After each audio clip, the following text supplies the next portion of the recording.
Alam mo, Vice, kasalanan mo to eh. Kung iboboto namin ang gagawa ng batas, iba pala. Sabi ko na nga ba, ini-endorson mo silang Bam Aquino at Kiko Pangilinan, hindi ang mga Duterte. Ano ka? Dilawan supporter ka ba, no? Sagutin mo ko na tanong, Vice. Grabe ka na, kayo mga artista, mawala kayong silbi. Kayo mga wala kayong silbi sa mga buhay ko. Kami mga DDS, galit kami sa mga artista.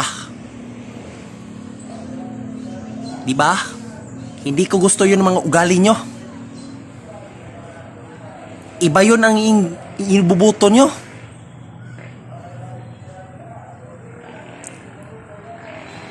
Bakit ayaw mananalo silang JB Hinlo, si Jimmy Bundok, at mga PDP laban, lalo na yung Pastor Apollo Kibuloy? Walang mananalo. Ano bang klaseng botante kayo?